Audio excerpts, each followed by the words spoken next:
రేపు అష్టమి, పైగా శుక్రవారం. అందులోనూ ఈ శుక్రవారం శివరాత్రి ముందు వస్తున్న శుక్రవారం గనుక 5 గంటల నుంచి 6:45 లోపు గుమ్మం దగ్గర ఈ ఆకును కట్టండి. గుమ్మం దగ్గర ఈ ఆకును కట్టినందుకు అద్భుతమైన ఫలితాలు లభిస్తాయి. మీ కష్టాలన్నీ కూడా తొలగిపోతాయి. మీరు కోటీశ్వరులు అవుతారు. అంతేకాకుండా లక్ష్మీదేవి అనుగ్రహం కూడా లభిస్తుంది. గుమ్మం వద్ద ఈ ఆకును పెట్టడం వలన అన్ని రకాల సమస్యలు తొలగిపోతాయి అనేది పరిహార శాస్త్రంలో ఉంది. గుమ్మం అనేది లక్ష్మీదేవి స్వరూపం. గుమ్మం వద్ద చేసే పరిష్కారాలకు 100కు 100% పరిష్కారం లభిస్తుంది. కాబట్టి శుక్రవారం రోజు గుమ్మం దగ్గర ఈ పరిష్కారం చేసుకుంటే అద్భుతమైన ఫలితాలు వస్తాయి. శుక్రవారం అనేది లక్ష్మీదేవికి ఎంతో ఇష్టమైన రోజు. ఈరోజు లక్ష్మీదేవి ముందు చిన్న దీపం పెట్టినా చాలు, ఎంతో పుణ్యం లభిస్తుంది. శుక్రవారం రోజు తప్పనిసరిగా కొన్ని నియమాలు పాటించాలి. శుక్రవారం రోజు పాలను తాగాలి లేదా పాలతో చేసిన ప్రసాదమైనా తినాలి. అలా తినడం వలన అష్టైశ్వర్యాలు కలుగుతాయి. అంతేకాదు శుక్రవారం పూట కొన్ని తప్పు పనులు చేయకూడదు. శుక్రవారం రోజు ఈ పనులు చేస్తే దరిద్ర దేవత పట్టి పీడిస్తుంది. చేతిలోని ధనమంతా ఖర్చయిపోతుందని శాస్త్రాల్లో చెప్పబడుతుంది. శుక్రవారం రోజు ఎట్టి పరిస్థితుల్లో కూడా చిక్కుడుగాయ కూరను తినకూడదు. ఈ విషయం చాలామందికి తెలియదు. కానీ శుక్రవారం రోజు చిక్కుడుగాయలను ఏ రూపంలో తిన్నా లక్ష్మీ అనుగ్రహం తగ్గిపోతుంది, ఐశ్వర్యము హరించిపోతుంది. అంతేకాదు ఇంటిలోని పాత సామాన్లను, చెత్తను శుక్రవారం రోజు తీసి బయట పడేయకూడదు.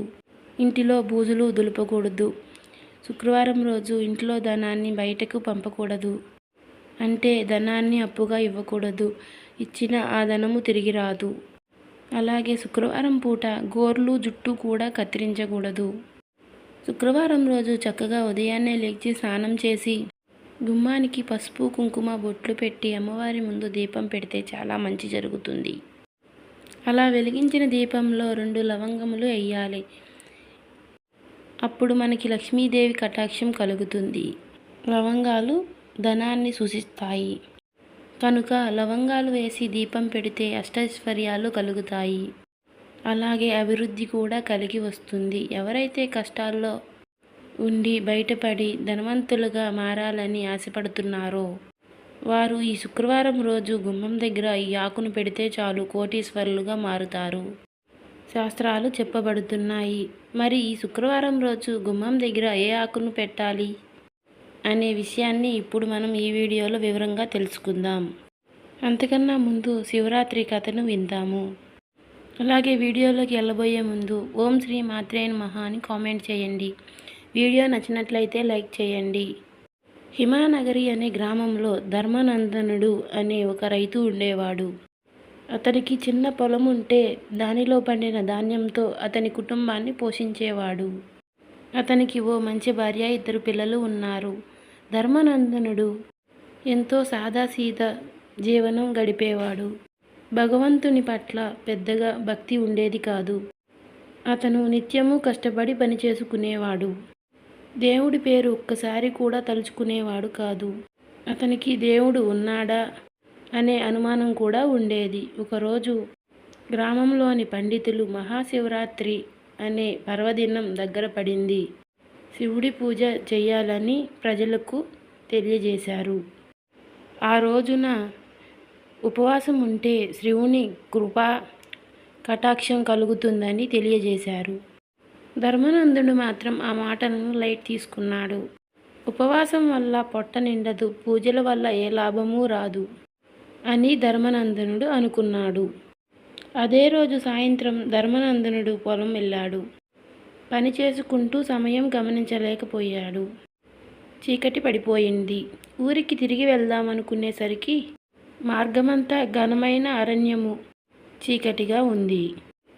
ఆ సమయంలోనే వాన చినుకులు కురవసాగాయి. దానితో అతనికి నడిచే మార్గం కనిపించకుండా నడవసాగాడు. అలా ముందుకు వచ్చి చివరికి ఒక పెద్ద చెట్టు దగ్గర ఆగి అర్ధరాత్రి వరకు ఇక్కడే ఉందాము అని నిర్ణయించుకున్నాడు. అతనికి తెలియదు ఆ రోజు మహాశివరాత్రి. జంతువులు ఏమైనా వస్తాయేమోనని అతను భయంతో ఆ చెట్టు పైకి ఎక్కి అక్కడే కూర్చున్నాడు. అది ఒక బిల్వవృక్షం, అంటే మారేడు చెట్టు. వర్షం పడుతూ ఉండగా చెట్టు నుంచి కొన్ని ఆకులు కింద పడుతూ ఉన్నాయి. కానీ ఆ చెట్టు కింద ఒక శివలింగం ఉంది. అతనికి తెలియకుండానే చెట్టుపై కూర్చుని పైకి ఎక్కినప్పుడు ఆ బిల్వదళాలు రాలి ఆ శివలింగం పైన పడ్డాయి. ఇంతలో వాతావరణం మరింత చల్లబడింది. అప్పుడు ధర్మనందనుడికి ఆకలి బాగా వేసింది. కానీ తినడానికి ఏమీ లేదు. దానితో అతనికి తెలియకుండానే ఆ రోజు మహాశివరాత్రి ఉపవాసం కూడా చేశాడు. కళ్ళు మూసుకుని తన శరీరాన్ని వెచ్చగా ఉంచుకునేందుకు చిన్న శివుడి పాట పాడడం ప్రారంభించాడు. అలా పాడడం వలన జాగారం చేసిన ఫలితం వచ్చేసింది. అర్ధరాత్రి సమయంలో ఒక్కసారిగా ఆకాశంలో వెలుతురు వెలిసింది. ఆ ధర్మనందనుడు భయంతో అటు ఇటు చూశాడు. ఒక్క క్షణం తర్వాత అతని ఎదురు శివుడు ప్రత్యక్షమయ్యాడు. అతను ఆశ్చర్యపోతూ ఇది కళ నిజమా అని అనుకుంటూ ఉండగా శివుడు నవ్వుతూ మృదువైన స్వరంతో ఇలా మాట్లాడుతూ ఉన్నాడు. ధర్మనందుడా, నీకు తెలియకపోయినా నువ్వు మహాశివరాత్రి జాగారం చేశావు. అలా వ్రతాన్ని పాటించావు. అజ్ఞాన భక్తిని కూడా నేను అంగీకరించాను అని ధర్మనందనుడితో మహాశివుడు చెప్పాడు. అప్పటికి కూడా ధర్మనందనుడు నమ్మలేక మహాశివుడిని అలానే చూస్తూ ఉన్నాడు. ప్రభు, నీకు నేను ఏ పూజ చేయలేదు, స్మరణ కూడా చేయలేదు. మరి మీరు ఎందుకు నన్ను ఆశీర్వదిస్తున్నారు అని ఇలా అడిగారు ధర్మనందనుడు శివుడిని. ఆ మాటలు విన్న శివుడు నవ్వి, ధర్మనందన, నువ్వు తెలియకుండానే నాకు బిల్వదళాలు సమర్పించావు. రాత్రంతా కూడా నా నామస్మరణ చేశావు. ఇది మహాశివరాత్రి వ్రతము. ఈ వ్రతం చేసిన వారికి మోక్షం లభిస్తున్నది నిశ్చితమైనది అని ఆశీర్వదించాడు. ధర్మనందన, నువ్వేమీ భయపడాల్సిన అవసరం లేదు. నీ భక్తి నిజంగా లభించింది నాకు అని ఇలా పరమశివుడు ధర్మనందనుడితో చెప్పాడు. మరుసటి రోజు ధర్మనందనుడు తన ఇంటికి తిరిగి వచ్చాడు. అతని పొలము వైపు వెళ్ళినప్పుడు అతని పొలమంతా పండ్లతో తృణధాన్యాలతో నిండిపోయింది. ధర్మనందనుడు అప్పుడు కన్నీరు పెట్టుకుని ఇది నాకు శివుడు ఇచ్చిన ఆజ్ఞ అని అర్థం చేసుకున్నాడు. ఆ రోజు నుంచి అప్పుడు మహాశివరాత్రి వ్రతం అత్యంత భక్తి శ్రద్ధలతో ఆచరించడం కొనసాగించాడు. తన కుటుంబంతో పాటు ఊరందరినీ కూడా శివుని పూజ చేయించడానికి కొనసాగాడు. ఈ కథలోని నీతి ఏమిటి అంటే భక్తికి అర్థం తెలుసుకోవడం అవసరం.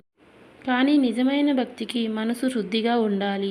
ఒకసారి కూడా శివుడి పేరును నిస్వార్థంగా స్మరించిన ఆయన దయ సిద్ధింపబడుతుంది.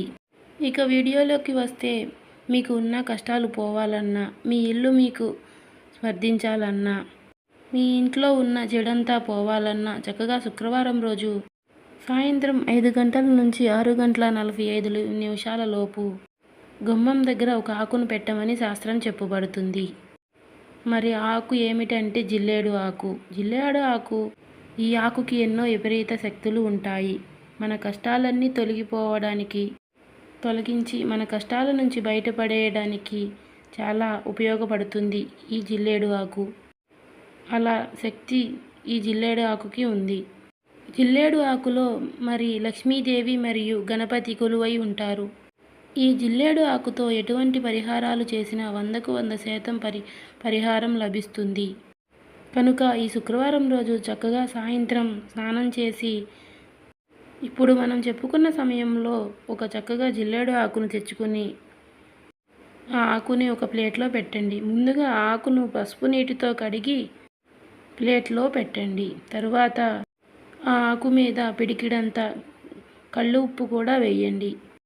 అంటే ఆ ఆకు మీద ఎంత ఉప్పు సరిపడా ఉంటే అంత ఉప్పు వేయండి. అంటే ఉప్పు అనేది లక్ష్మీదేవి స్వరూపం.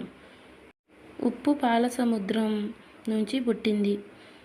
మన తలరాత కూడా మార్చగలదు. మన కష్టాలను తొలగించగలదు. కనుక ఉప్పు వేయండి. తరువాత ఉప్పు మీద 7 మిరియాలను కూడా వేయండి.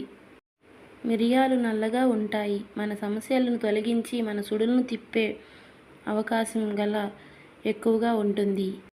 కనుక ఉప్పు పైన మిరియాలు వేసి ఆ మిరియాల పైన కొంచెం పసుపు, కొంచెం కుంకుమ వేసి ఆ తరువాత ఆ ప్లేటును తీసుకువెళ్ళి మీ ఇంటి మెయిన్ డోర్ వద్ద పెట్టండి. గుమ్మం దగ్గర కుడివైపున పెట్టండి. పెట్టి అలా వదిలేయండి. అలా పెట్టిన ఆకును 24 గంటల వరకు కదపకుండా అక్కడే ఉంచండి.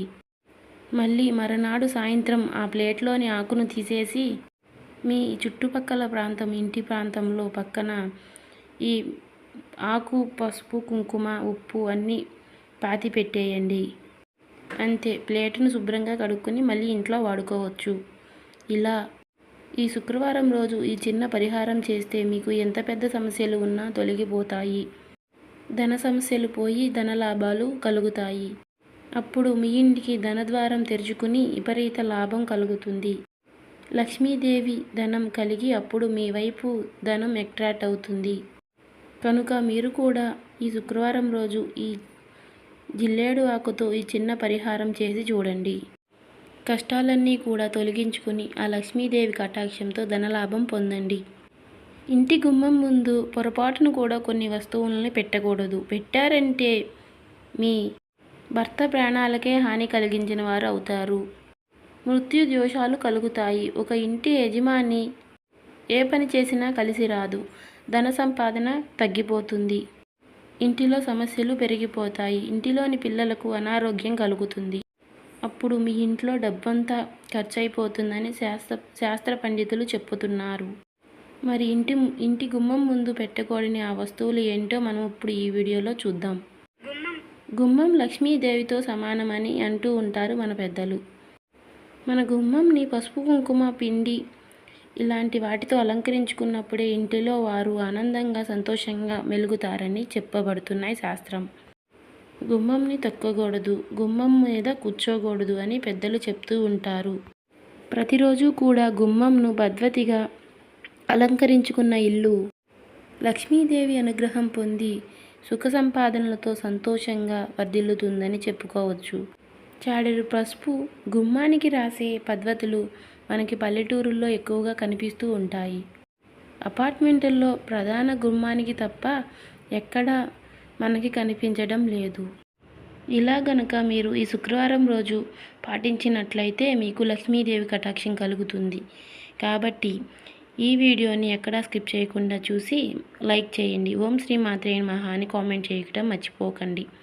సబ్స్క్రైబ్ చేసుకొని వాళ్ళు ఇంకా ఎవరైనా ఉంటే మన ఛానల్ని సబ్స్క్రైబ్ చేసుకోండి. Thank you.